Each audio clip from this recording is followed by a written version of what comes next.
এখানে 72 আছে, বাংলায় 37% আছে।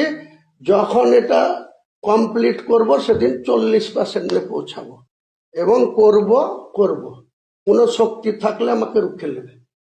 তাতে আমি সহ 100 জন শহীদ হলে 500 জনকে শহীদ করে দেবো ওখানে। আমার চ্যালেঞ্জ। মুর্শিদাবাদের হুমায়ুন কবির, আপনাকে বলছি, আপনি কি বললেন? আপনি বাবরি মসজিদের ভিত্তি স্থাপন করতে চলেছেন। 1528 সালে বাবর মসজিদ নির্মাণ করে কোথায়? না যেখানে ভগবান রামচন্দ্রের জন্মভূমি, সেই স্থানে। তারপর 1949 সালে সেখানে ভগবান রাম আর সীতার মূর্তিকে সেই মসজিদেই প্রতিষ্ঠা করা হয়। তারপর আরো বিবাদ শুরু হয়। এই এতদিনের বিবাদ থেকে আমরা মুক্ত হলাম সেই দিন 2024-এ ভগবান রামলালার প্রতিষ্ঠা হলো, পুনরায় আমরা মন্দির ফেরত পেলাম। আবার সেই বাবরি মসজিদ বিবাদ, তাও আবার পশ্চিমবঙ্গে। সাবধান, হুঁশিয়ার। বাবরি মসজিদ কেন? যেখানে বিরোধ হলো, যেখানে ভগবান রামচন্দ্রের মন্দির হওয়ার কথা ছিল, সেখানে বাবরি মসজিদ হয়েছিল বলে সেই মসজিদকে ভেঙে দেওয়া হলো। যেটা রামের স্থান, সেখানে বাবরি মসজিদ তৈরি করা হয়েছিল, যা নিয়ে 100 বছর ধরে সংগ্রাম হলো। আর সেই বাবরি মসজিদ আবার পুনরায় এখানে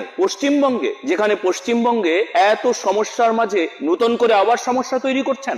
আপনি মসজিদ তৈরি করুন, তাতে আমাদের কোনো আপত্তি নাই। যত মসজিদ তৈরি করবেন আমাদের ভালো হবে, আমরা পাশে মন্দির তৈরি করবার প্রেরণা পাবো। আপনি শুনুন, বাবরি কেন? বাবরের কেন? বাবর, হুমায়ুন, আকবর, ঔরঙ্গজেব, শাহজাহান, কেন কেন কেন মুঘলদের কথা হবে? যদি আপনি মসজিদ নির্মাণ করুন তবে আপনার নামে করুন, তাতেও আমাদের আপত্তি নাই। কিন্তু বাবরি কেন? যে বাবরিতে আমাদের সমস্যা আছে, যে বাবর এখনো কবর থেকে আজকে দেখলো, কি দেখলো জানেন? সবার উপরে ভগবান রামচন্দ্রের মন্দিরের ধ্বজা উঠছে। বাবর কবর থেকে বলছে, আমি হেরে গেলাম। আসলে হারতে হয়, তার বুকের উপর ভগবান রামচন্দ্রের মন্দিরের ধ্বজা উঠছে। আসলে হারতে হয়। কেন হারতে হয় জানেন? রামের কাছে চিরকাল হার স্বীকার করতে হয় রাবণকে, সত্যের কাছে মিথ্যাকে হারতে হয়। কাজেই আবার নতুন করে এই হারুয়াদের কেন নিয়ে আসছেন? মুঘলদের সেই নামগুলো কেন নিয়ে আসছেন? ঔরঙ্গজেব, বাবর, হুমায়ুন, কেন কেন?